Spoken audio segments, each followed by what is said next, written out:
What is good, guys, and Gali is back. This is the high-grade Gundam Kimaris Trooper.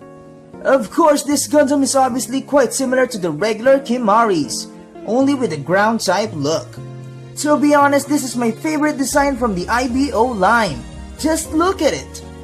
All the outer details, color scheme, and the night aesthetic makes this kit more awesome.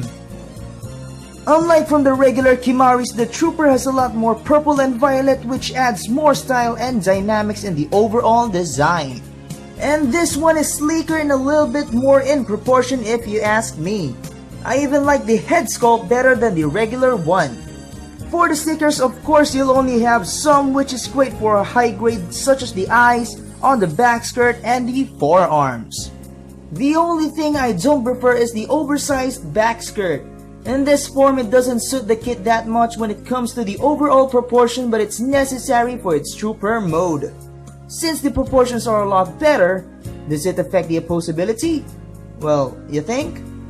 To start off, yes, the head is on a double ball joint, so it can do a whole lot of amount of chicken neck, and for Shanae, a little bit, girl. And of course, tilting, a lot of tilting here.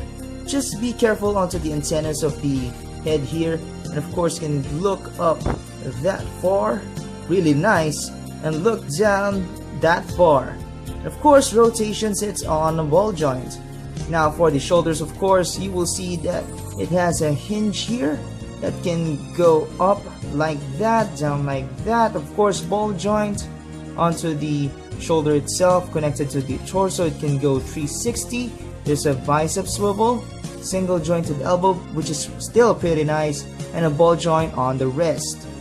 And for the torso, since it has a really thin waistline, has a rotation here, can crunch out, crunch in. Now for these front skirts, it can be moved individually, so it can go up like that. For the side skirts, it's on a ball joint, so it can go really far out. And for the back skirt, yes, it moves, but it can go only up like that far, and down, of course.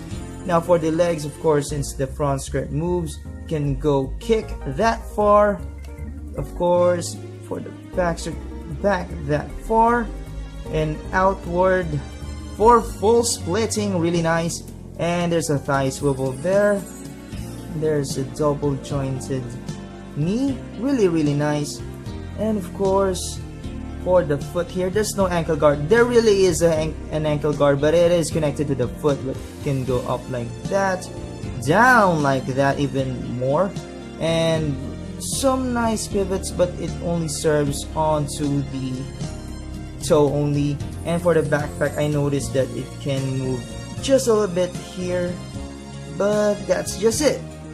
Since the inner frame is basically the same in most Gundam frames, some changes in articulation made this kit pose much better. For the accessories, you'll get the Kimaris Saber and the Kimaris Shield. And yes, you can store the saber inside the shield for added gimmicks. Next, you'll get the Destroyer Lance with an extra hand to hold it on an angle. To be honest, the weapon is great, but the plain color kinda kills the effect. Finally, the side skirts serve as extra hands to hold the accessories or support the kit in holding it for more dynamic poses. And speaking of dynamic poses, you'll also get an action base for more wide stances. That's basically it for the accessories, but we have one more gimmick. Of course, it's the Trooper mode. If you love night-based Gundams, you'll also love this center look. And yes, the transformation is really simple, so it's hassle-free. So overall, this is a very fantastic kit. I definitely recommend this to anyone, especially if you love the IBO series. And that's it for the review. Make sure to hit that like button and subscribe for more Gunpla reviews like this one. I'll see you guys next time. Peace.